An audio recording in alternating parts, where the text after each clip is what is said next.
Welcome back. In this video, I'm going to be discussing how you can learn to improve your listening skills, your English listening skills. So we can share simple tips to help you to achieve these goals.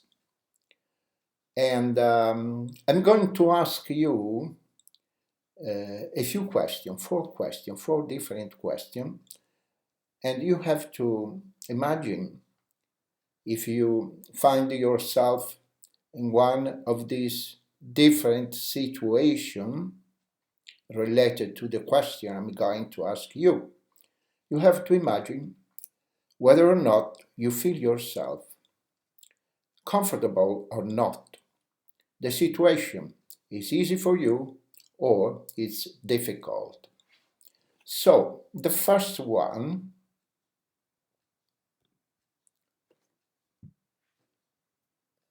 you are listening to an English teacher speaking British English, speaking slowly and clear.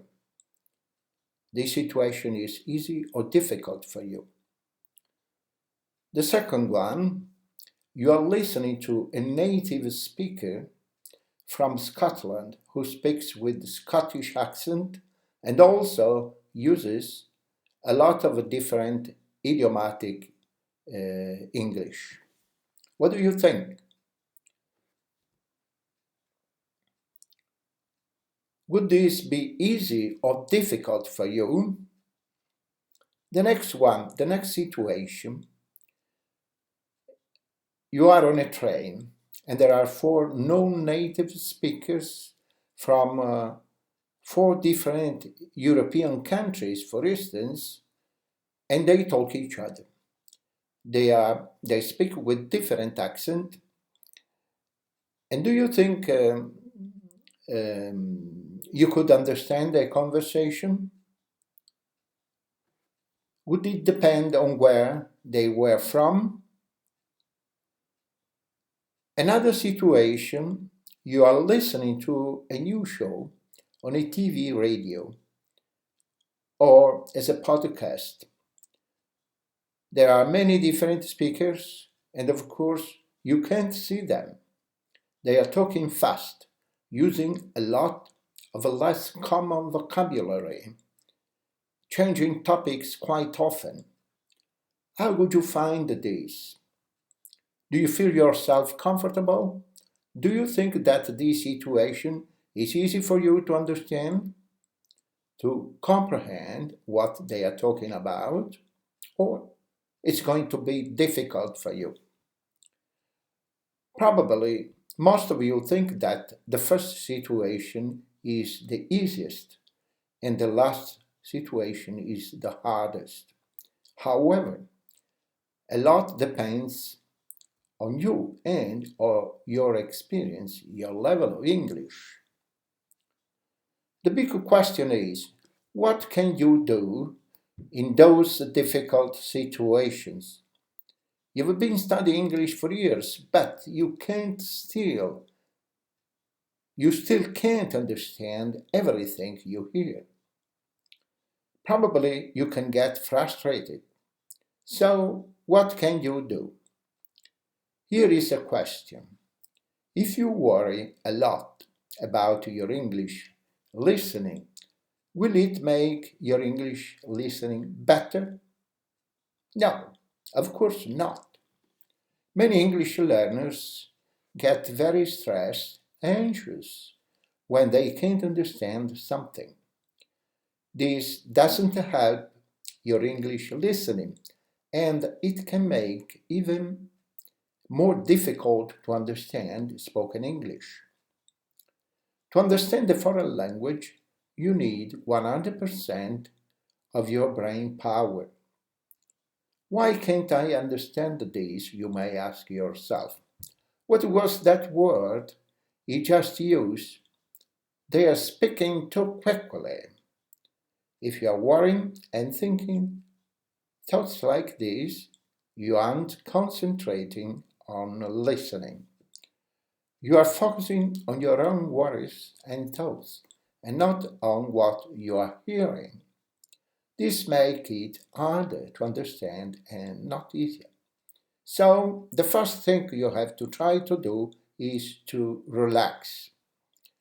If you understand, you understand. If you don't understand, you don't understand.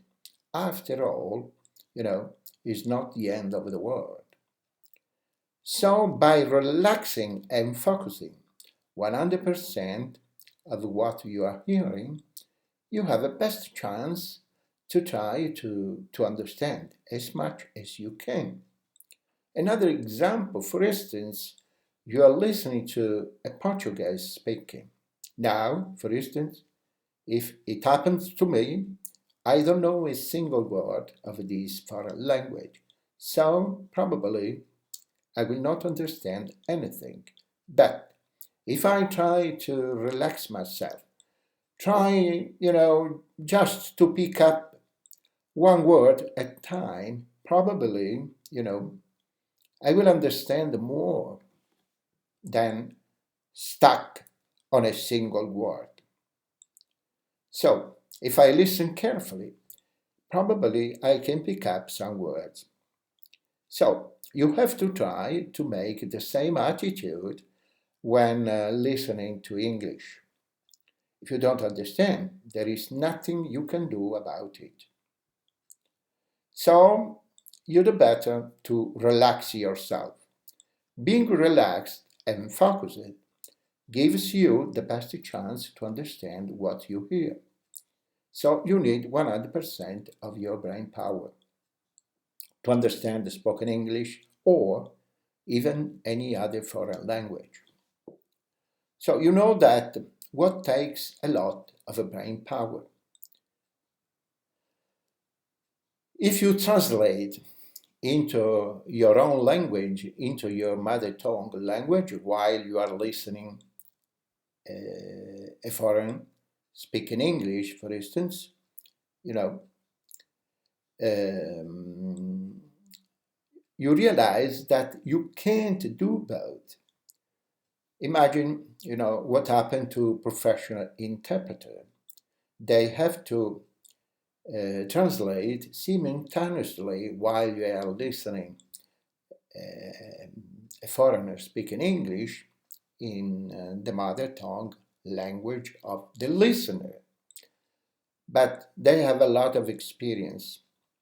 They, train themselves to do so. It's their job. They are paid to do so. But it's not our case, your case. So if you listen to English and try to translate into your language at the same time, you try to imitate the interpreter, the professional interpreter. But, it's a very difficult job, a very difficult situation to manage. So when you're listening to spoken English, you just have to listen. Don't do anything else. Don't try to translate things. Don't worry about words you don't know. Don't think about things you didn't hear. Just listen. You want to know a simple secret about understanding spoken English? You don't have to understand what someone said to understand what they mean.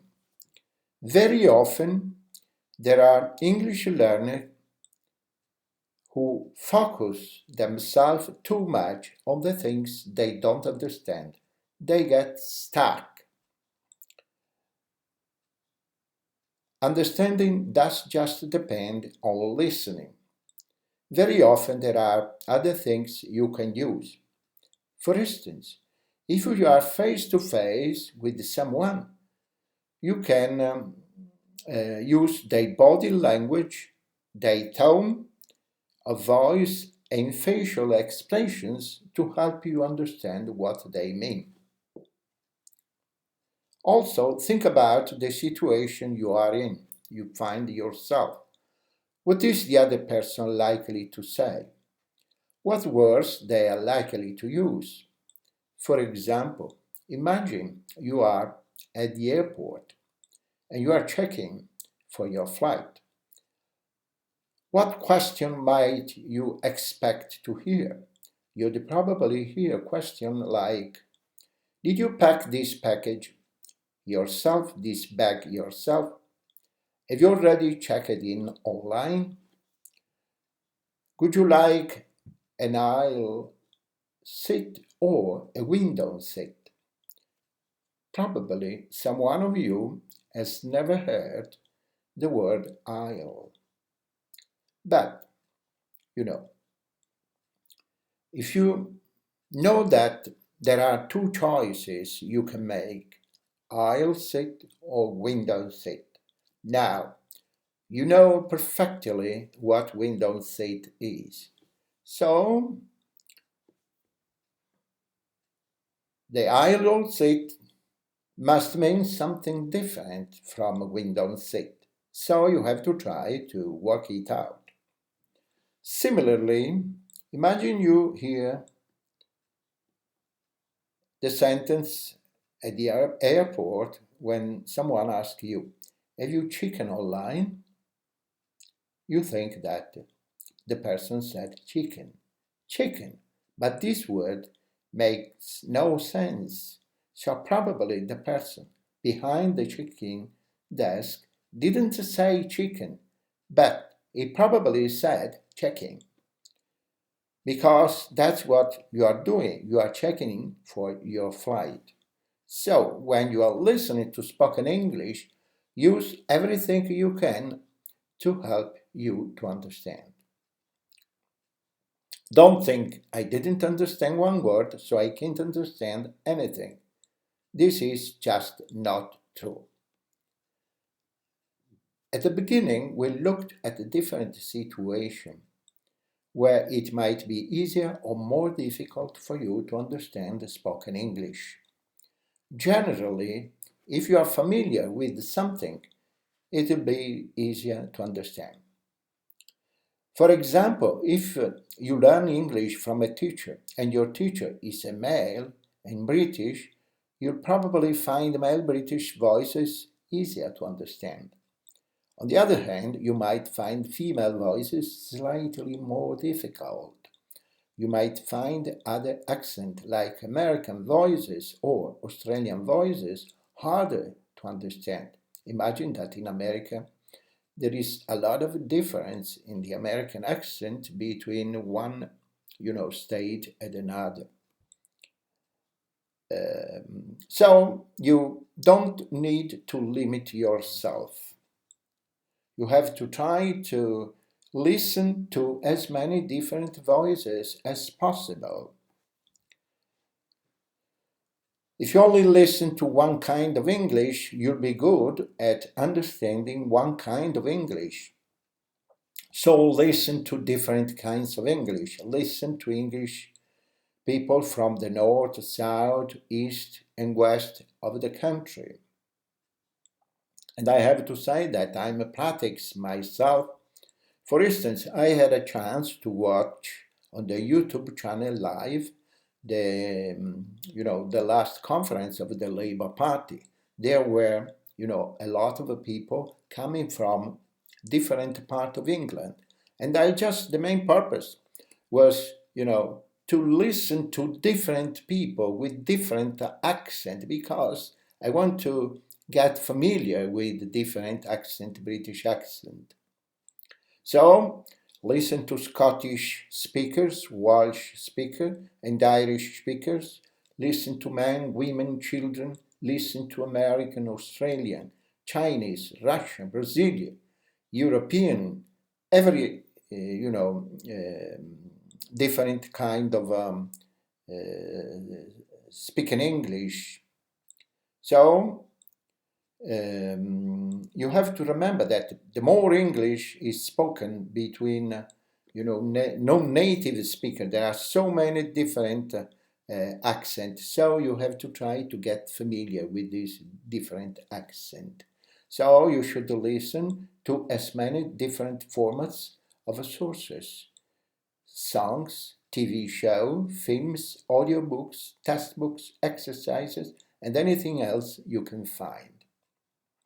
So, all of the advice will help you to improve your English listening. But you also need a practical plan to work on your English. So, the first thing you have to try to do is just follow a couple of rules. The rule number 1 is you have to try to do something every day. The rule number 2, you have to do something different every day. But you might say that you have no time. You have to try to find out a few minutes during your spare time and do this task. If you have 10 minutes a day, you can spend 10 minutes a day. Of course, more is better, but you have to try to be realistic. Don't say you're going to spend an hour a day on English listening practice unless you are sure you will do it. So, it's a good target to have 15-20 minutes a day. So, what you can do? For instance, on Monday, you can listen 1 or 2 songs 2 or 3 times each. On Tuesday, you can listen to a podcast with American voices recorded by American professional speaker. On Wednesday, you can watch 15 minutes on a TV show from the UK.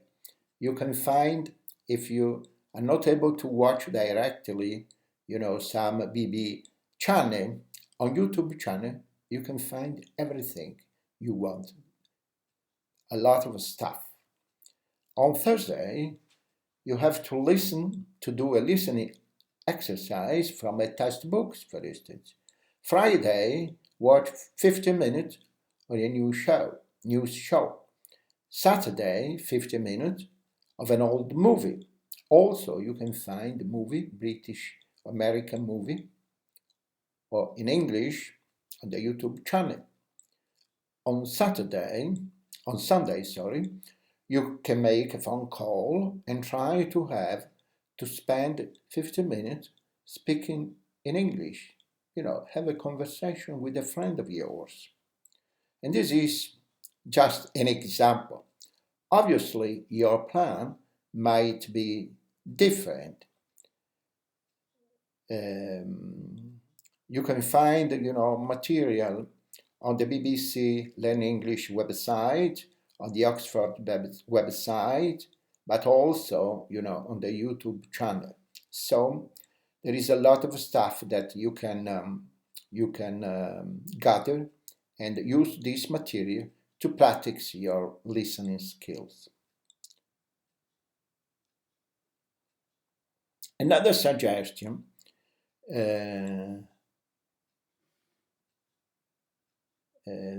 it depends on the material you find, It may be of a different level.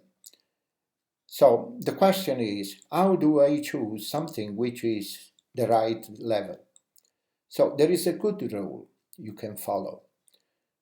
The first time you listen to something, you should be able to understand more than 50% and less than 90%. If you can't understand half of what you hear the first time you listen, that it means that it's very difficult. On the other hand, if you understand more than 90% of the first time you listen, it means that it's too easy for you. So, you try to choose materials which are in this range. So, this is just an example of a plan you can follow, you can make in order to improve your listening skill. And that's all for today. Thank you so much for watching. See you next time.